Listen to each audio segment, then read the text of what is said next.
hazvina kumira zvakanaka panguva ino munyika yedu yeZimbabwe pari kuonekwa kunzi especially the week ratapasa iri kunokonekwa kunzi patsakatika magenerals pakutosvika 3 panguva ine. Macircumstances zacho they are not clear.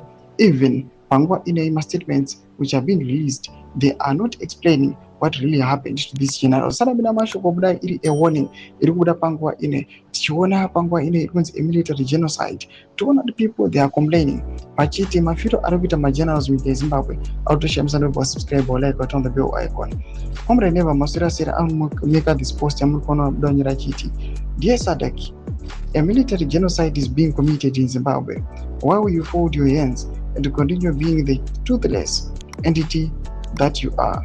Since June 28, 2020, close to 100 retired military generals have been assassinated.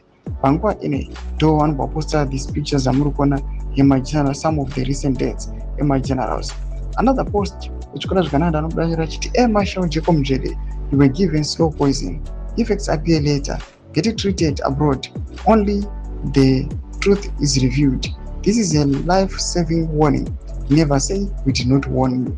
No a warning it could be one generals. To enter again as well. When this post it will post your alert generals and the retired. Listen, this letter is critical. A dark cloud is upon you. It reviews fully how Amazon is poisoning and eliminating you one by one. I released it publicly to everyone. Is a witness. When it happens, you cannot say you were never told. Toma developments arikuda panguva ine arikushamisa veruzhinji. Motidza mafungiro enyu motibvi pamusoro pechitiko ichi. Pinda comment section yedu, mufungiro enyu, subscribe or like, on the bell icon.